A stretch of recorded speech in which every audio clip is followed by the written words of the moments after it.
Eleanor Hayes had stood in that lobby for 3 minutes before she finally spoke.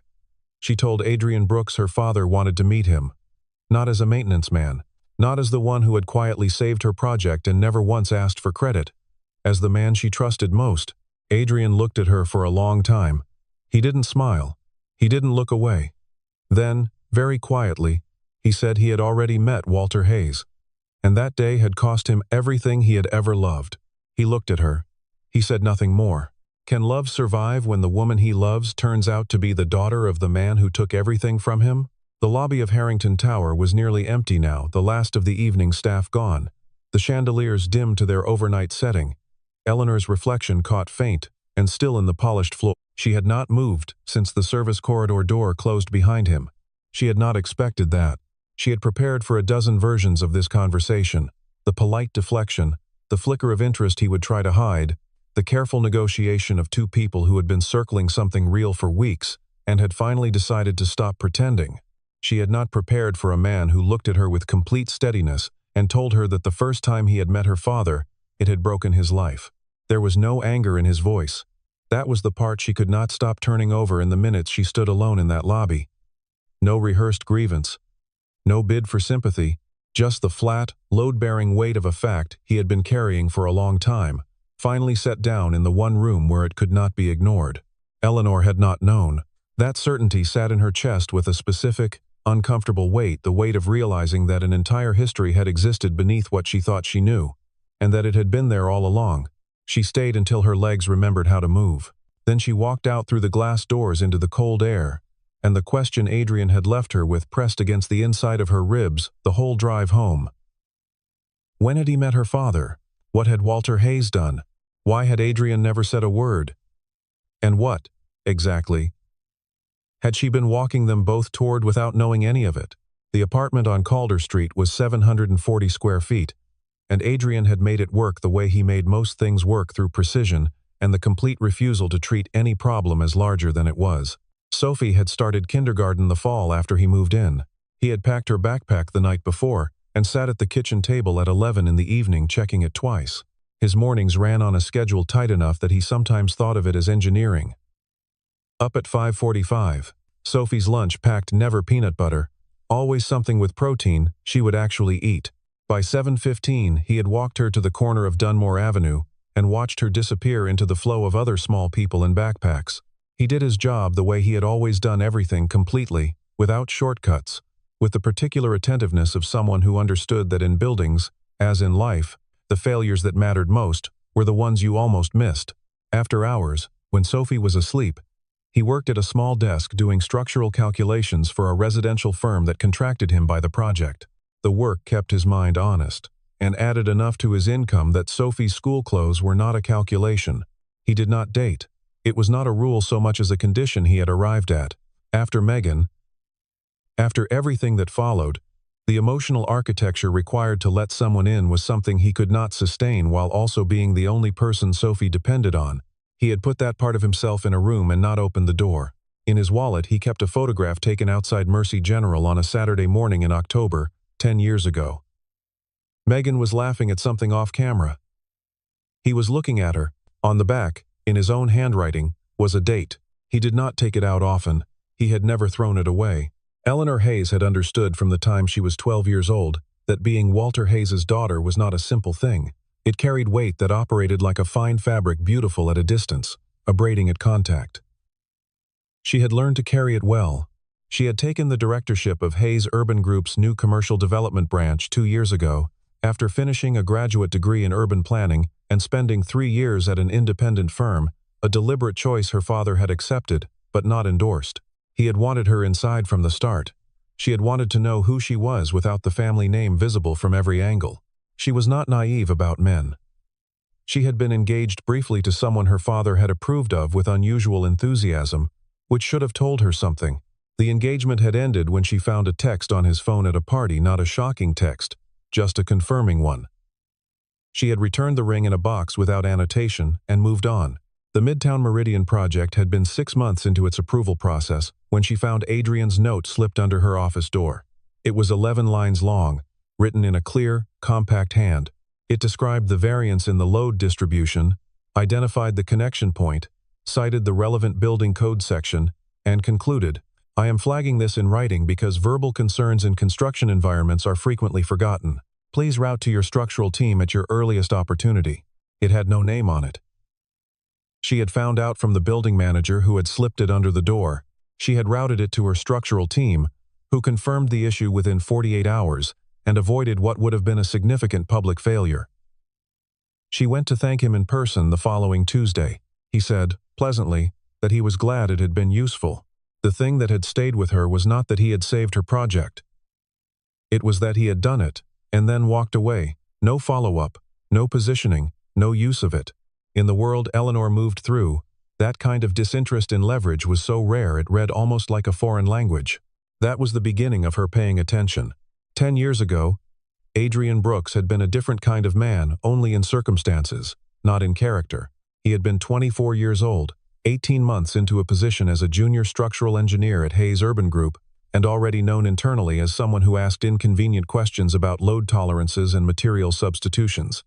He was happy. He and Megan had been married for 7 months. She was pregnant, and on the evening she told him he had stood in their kitchen for a full minute before picking up the test. And then he had looked at her, and she had started laughing, and that was the last uncomplicated night he could remember. The Grayfield contract was the largest the company had undertaken in 4 years.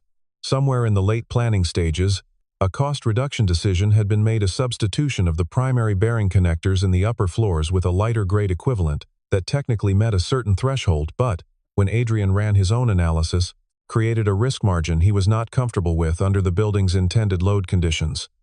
He flagged it in writing. Twice. The third time, he went up the chain.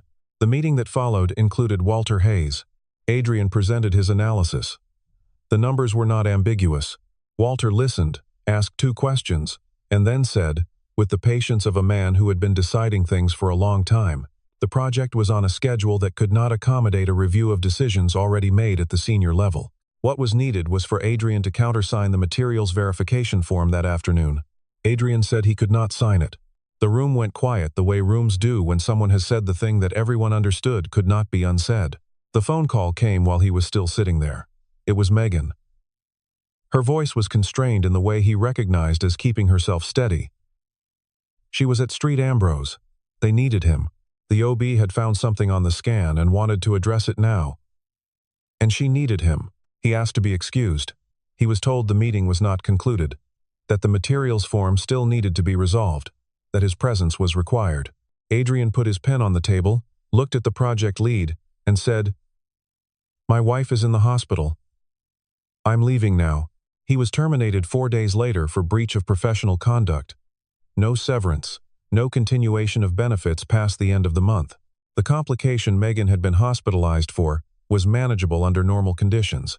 What Adrian now faced, no income, no benefits, a wife who needed sustained prenatal monitoring, were not normal conditions. The pregnancy did not survive. Megan did not recover cleanly from the loss, or from the financial pressure, or from the particular grief of both happening at once. She held on for 7 more months. He was at her side every day he could manage, and at work every hour she was stable enough for him not to be. She died in April, on a Tuesday, with the jasmine candles on the windowsill, because he had bought them and she had asked him to. 2 years later, his cousin Daniel and Daniel's wife were killed in a highway accident outside Portland. Their daughter was 2 years old. Her name was Sophie. There were no other relatives positioned to take her. Adrian had filed the paperwork himself and driven to Portland alone to bring her home. He had put her in the small bedroom he painted pale yellow, and on her first morning he had made her scrambled eggs and said, "Good morning. I'm your dad now. I know that's a lot. We'll figure it out." They had figured it out. He stood at the edge of her door some nights and watched her sleep, and in those moments he understood the word enough in a way he had not before. She was enough. She was the reason the floor was still there when he woke up. What he had never spoken aloud was that the name Walter Hayes occupied a specific, locked-off corridor in his memory. He did not hate the man with fire.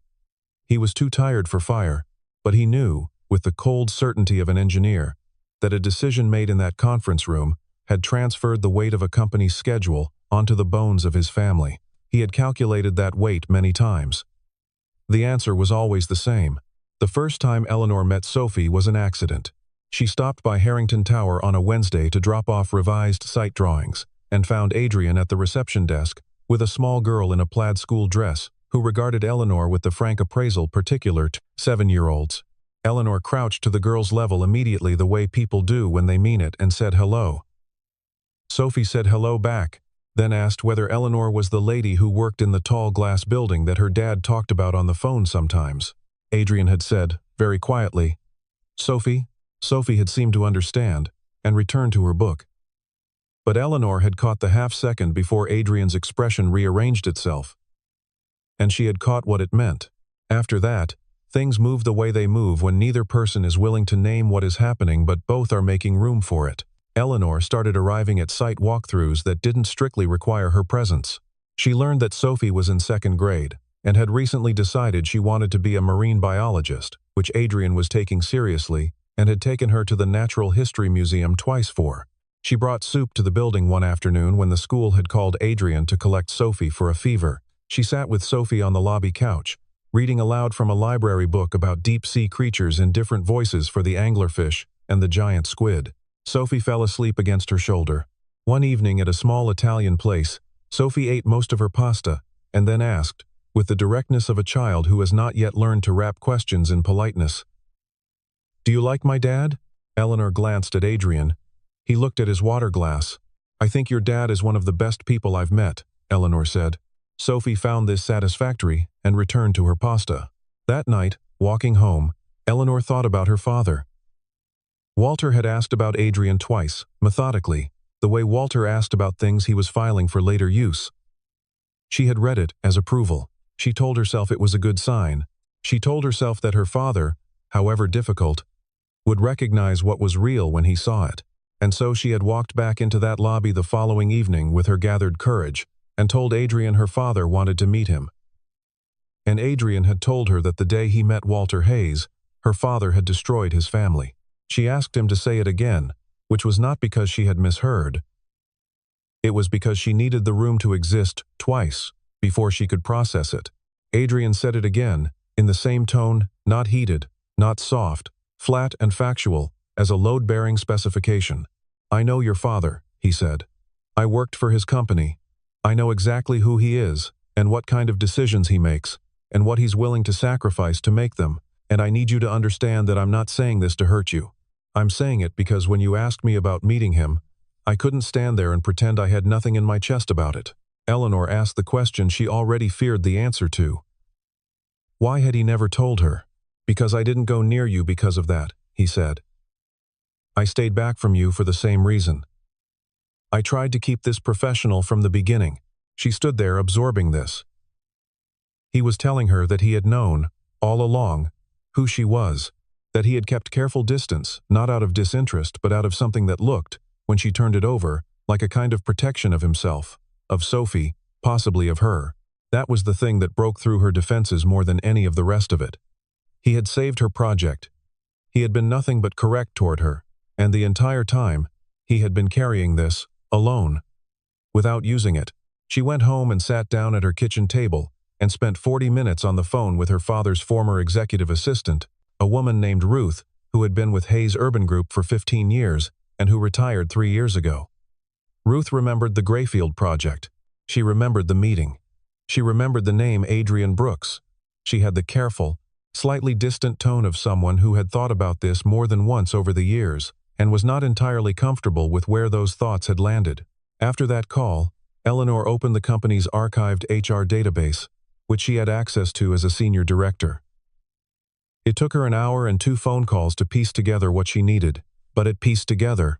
She sat at her kitchen table until 2 in the morning, surrounded by printed files and a cup of tea she had forgotten to drink. What she felt was not simple. It was layered in the specific, heavy way of things that involve both love and culpability. She was ashamed of her family's institution in the way that is different from being ashamed of yourself, more complicated, more resistant to resolution. She was frightened by how much she wanted to see Adrian and how poorly timed that wanting was. She was exhausted in a way that had nothing to do with sleep. But under all of it was a decision that came to her without drama. She was not going to look away from this. She found her father in his study the next morning. Walter Hayes, at 62, was a man who looked exactly like what he was, someone who had made many large decisions and stood by most of them and regretted a smaller number than he might have expected. He was tall and angular. With reading glasses, he pushed up his forehead when he wanted to signal that a conversation had his full attention. He had them on his forehead now. Eleanor put the files on the desk in front of him and asked whether he remembered a structural engineer named Adrian Brooks who had worked at Hayes Urban Group a decade ago. Walter looked at the files. He said he had overseen hundreds of personnel decisions during that period and could not be expected to recall every name. Eleanor described the Grayfield project, the materials dispute, the meeting. She described Adrian being told to countersign documentation he had formally objected to. She described him leaving for the hospital. She described the termination that followed, and the loss of benefits, and what had happened to his wife. Walter was quiet for a long time. He said, eventually, that the company had been in a critical period, that the decision had been reviewed at multiple levels, that he did not remember the specific circumstances she was describing, but that the protocol they had followed was standard for the situation. Standard, Eleanor repeated. He said that every termination carried consequences he could not fully anticipate, and that he had made decisions under conditions that were not always clean, and that this was true of leadership in general. His wife died, Eleanor said. Their baby didn't survive. He lost everything he had built in about 4 months, and the thing that started it was you telling him that the project schedule mattered more than his being at the hospital.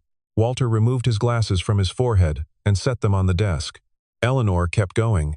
She said the thing that was keeping her awake was not the decision itself. She understood that he had not been thinking about what came after, that he had been focused only on what was directly in front of him. What kept her awake was that a man had been ground up by something her father set in motion. And her father had simply moved on. And it had never registered.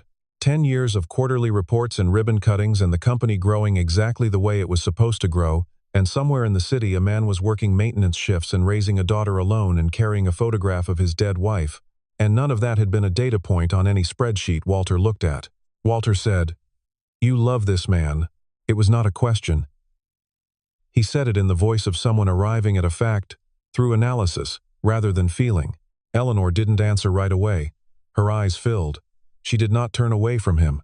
Walter looked at his daughter, really looked at her, in the way parents sometimes stop doing when their children become adults, and saw something in her face he had not seen before, not the composed, precise executive presence she had developed, something older and more essential than that. She was standing on the opposite side of something from him, and she was not moving. He picked up his glasses and put them back on. He said nothing more. Eleanor left the study and did not look back.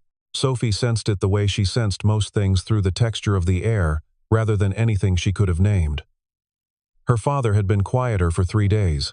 He had made her dinner and helped her with her reading, and done everything he normally did, but there was a stillness to him that she recognized from the times when the thing he was thinking about was too large to talk around naturally. She waited until Wednesday evening, when he was sitting on the couch going through the mail. She climbed up beside him and folded her legs under her and said, without preamble, "Is Eleanor not coming back?" Adrian set down the mail. She told him that Eleanor made her feel like the apartment had another person in it who was waiting for them both.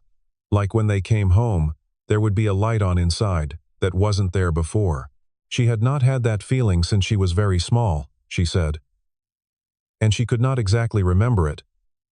But she thought it was something like that. Adrian put his arm around her, and she leaned against his side. He sat there for a while with the mail on his lap and his daughter against his ribs, and something in his chest that was doing its best to stay arranged. That night, after Sophie was asleep, he called Marcus, who had been his closest friend since college, and who had the useful quality of listening without performing. He told him about Eleanor. He told him about Walter. He told him all of it in sequence, which he had not done aloud before. When he finished, Marcus said, "What are you afraid of?" Adrian thought about it for a longer time than the question should have required. "I'm afraid Sophie gets attached to a world that doesn't actually have room for her in it," he said. "I'm afraid I let her love someone and then it falls apart. And she absorbs that the way she absorbs everything quietly, so I don't worry. I'm afraid of being the reason she learns that lesson early." Marcus said, "You know that fear is never going to go away by waiting for conditions to change." Adrian said he knew. She already loves her, Marcus said. Sophie already loves Eleanor. You heard it tonight. Adrian said he had heard it. He sat at the kitchen table after the call, with a glass of water, and the city outside and the quiet of the apartment around him. And he thought about the photograph in his wallet. He thought about the day it had been taken, and the man he had been then, the one who had not yet understood what it cost to love something. He had paid that cost in full, with interest. He had been paying it for a decade. The question was whether the cost of not trying was something he was prepared to pay just as long. It was a Tuesday morning when Walter Hayes came to Harrington Tower. He did not call ahead. He did not come through the main lobby. He came in through the parking structure entrance and asked the first person he saw where the maintenance office was. Adrian was in the technical room behind the east stairwell, reviewing the HVAC schedule for the spring switchover, when the door opened. He looked up and recognized Walter immediately. The way you recognize someone you have thought about with specificity for a long time with no surprise, only a settling, as if the moment had been waiting for a scheduled appointment. Walter stood in the doorway. He was wearing a coat that cost more than Adrian's monthly rent. He looked, for the first time in Adrian's experience of him, like he was not certain what he was going to say. I wanted to hear it from you, Walter said. Directly. Adrian set down his clipboard. He did not offer him a seat. He did not reach for any particular formality. He said, "All right," and then he told it simply. The way you tell a thing you have told yourself many times, not with heat, because the heat had cooled into something denser long ago. He described the Grayfield meeting, the materials form, the phone call from Megan, the man at the door of the conference room saying that the meeting was not concluded. He described the termination, the benefits cut off, the weeks that followed. He did not embellish. He did not pause for effect. He gave it to Walter the way a structural engineer gives findings. Clean, documented, without editorial commentary. Walter stood and listened without interrupting. His face moved through several expressions that were not quite emotions and not quite their absence. Something in between. The thing that I've never been able to put down, Adrian said, near the end, isn't the job. It isn't even the benefits, or the money, or any of the specific things. It's that on the day I most needed to be somewhere, I was told that the project's needs outweighed mine. By a person who was never going to be in a position where his needs were outweighed by anything, that asymmetry is what broke something in me. Not rage, just a very clear, lasting knowledge of how much I was worth to that company. Walter looked at the photograph pinned to the corkboard above Adrian's desk. It was a snapshot of Sophie at the beach, squinting into the sun, holding a shell. Your daughter? He asked. My daughter, Adrian said. He told Walter about Sophie not as a bid for sympathy, but because it was relevant. Any conversation about his life now was a conversation about her life. Sophie would walk into any relationship he entered, and he had spent years making sure she walked only into rooms that would not teach her she was worth less than she was. Walter said, If I apologize to you, what would that mean? Adrian looked at him for a moment. An apology doesn't revise the filing date on a death certificate, he said. It doesn't change what Megan went through, or what Sophie goes through every time someone asks about her mother and she has to decide how much to say. An apology is what you offer when you've run out of other options. Walter was quiet. He looked at the floor. Then back at Adrian. I'm not asking you to forgive me, he said. I came here because I needed to stand in the room where you actually live and work and understand the real distance between us, not what I imagined it was from behind a desk. I understand now that a man who loses what you lost because of a schedule has been wronged in a way that I have no right to define for him. He picked up his coat and left through the same door he had entered. The room was very quiet.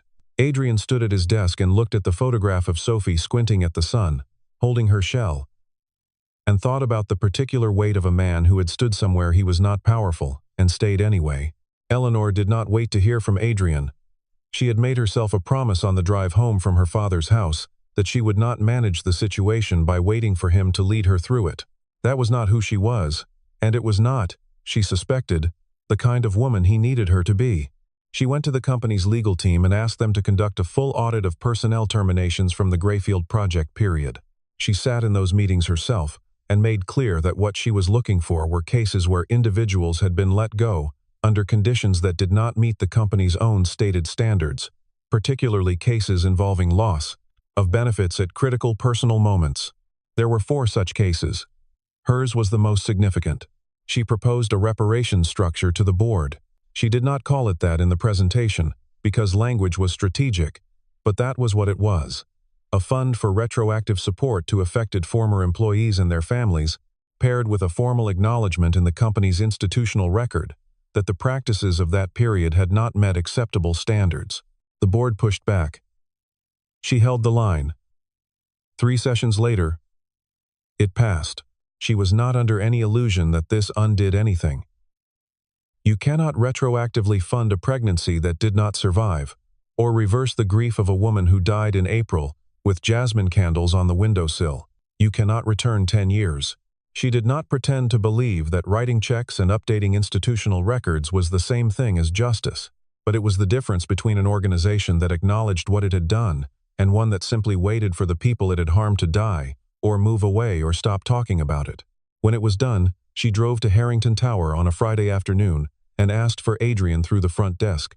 He came down in his work clothes, a little wary, a little guarded in the way he had been guarded with her from the beginning, but there, in the lobby, looking at her directly, she told him what she had done. She did not present it as something that would change anything between them. She said she had done it because it was overdue, because it was wrong, and because she could not go on building things on a foundation that included that particular kind of unacknowledged damage without it meaning something about her. He listened without speaking. "I'm not asking you to feel differently about my father," she said. "I'm not asking you to feel differently about any of it. I know I can't give you back what was taken. I know the shape of what you lost." She said the thing she had been turning over for days, the thing that felt truest when she stripped away everything strategic and diplomatic, that if the day ever came when he found he could not love her, she would still spend the rest of her career trying to make sure his daughter grew up in a world that was built a little more honestly than the one that had been built on his back. Something in his face changed. Not dramatically. Not the way things change in films, with the swell of music and the light at just the right angle. It was quieter than that. It was the change that happens when a wall discovers it does not need to be weight-bearing anymore. A small, cellular shift, internal, nearly invisible unless you had been watching very carefully. He did not say anything for a moment. Then he said, "I know you mean that." "I do," she said. He looked at her for a long time, and then, for the first time, she watched him not look away. 3 weeks passed. The days between them had a different quality, now not resolved, exactly, but breathable. The distance had not entirely closed, but it was no longer a wall. It was a space that both of them moved through carefully, with a kind of mutual respect for what was still fragile. Sophie, for her part, had been told that Eleanor was someone her dad trusted, and that they were still figuring out how to be friends, and that sometimes being friends was something that took time to become. Sophie had accepted this with the philosophical equanimity of a child who has learned to understand that adults often take longer to do things than they strictly need to. Walter, in the weeks since his visit to Harrington Tower, had been quieter than his daughter could remember him being. He had stopped coming to the office at the hours that telegraphed power, and had started coming at the hours that suggested actual work. He had eaten dinner with Eleanor twice, and both times he had asked her questions about her projects rather than about the company's return on investment in them. It was a small difference. It was not nothing. He had also, in his own time and without telling Eleanor until it was already done, sold a portion of his personal equity stake in a subsidiary, and used the proceeds to establish a healthcare access fund for the families of construction and maintenance workers employed by Hayes Urban Group's active properties. He had named it the Megan Brooks Foundation. Eleanor had heard about it from the company's finance director, who had processed the paperwork and could not entirely contain his bewilderment. She had called her father. He had said, evenly, that it seemed appropriate. He had sent the full documentation package to Adrian directly, with a cover letter that was 1 paragraph long, and said only that he understood an apology was insufficient and that he was not offering one in its place. He was offering what he had. He was asking for nothing in return.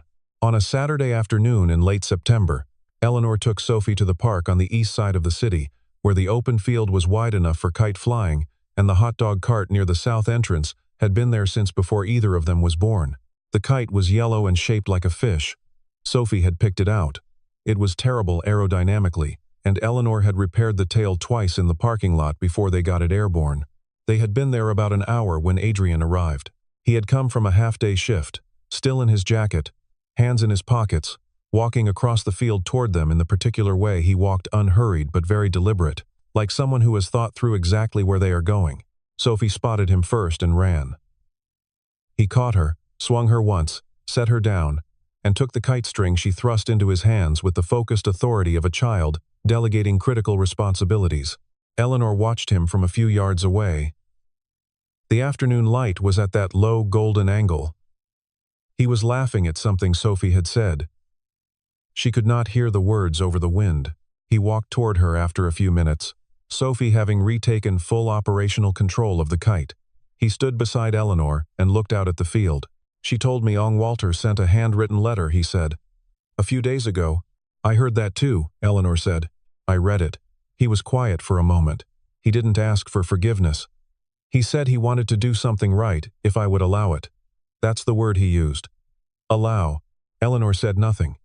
She let the silence do what silence could do. "The foundation," Adrian said. He put her name on it. He did not need to say anything else for Eleanor to understand what that meant. Megan Brooks, 10 years gone, named on something that would keep existing. Not a tribute. Not a monument.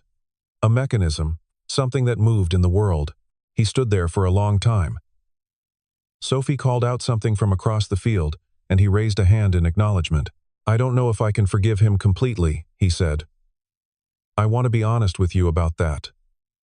I don't think forgiveness is something I can will into existence, because it would make things simpler. It has to be something that arrives when the conditions for it are real." "I know," Eleanor said, "but I don't want to spend the rest of my life looking back at the place I fell," he said. "I've been standing at that edge for 10 years. I know every stone in it. And I think," he paused. He looked at her. "I think the place I am right now is better than where I was, and I'd like to keep moving toward better." Eleanor felt something loosen in her chest that had been tight for a long time. He reached over and took her hand. It was not dramatic. He simply placed his hand around hers, there in the open field, with the yellow fish kite pulling against the wind, and Sophie's voice bright in the afternoon, and held it. From across the field, Sophie looked over and saw. She turned back to the kite immediately, with the elaborate nonchalance of someone working very hard not to show that they had been waiting for exactly this. But the smile got away from her. It always did with Sophie. They stood like that in the low golden light, the three of them in the wide field, the city rising gently at the edges of the park, the kite tipping and recovering in the autumn wind. Across the path, near the row of old oaks at the park's northern edge, a tall man in a dark coat stood alone, hands in his pockets. He did not come closer. He did not call out. He simply stood and looked at them, the way a person looks at something they have no standing to claim but cannot bring themselves to stop watching. Adrian saw him. He looked at Walter for a long, measured moment, reading him the way he read a site, the way he read a structure, looking for the load-bearing truth of it. Then he gave one small, deliberate nod. Not absolution, not an invitation, a recognition that the man across the grass had come, had stood where he was not powerful, had done the one thing he could still do. That it was not nothing, that from here, there might be somewhere to go. Walter nodded back. Then he turned and walked away through the trees. Sophie called out for the third time that the kite needed emergency rescue. And Adrian let go of Eleanor's hand only long enough to jog across to his daughter, laughing at something she was shouting about the physics of the situation. His voice carried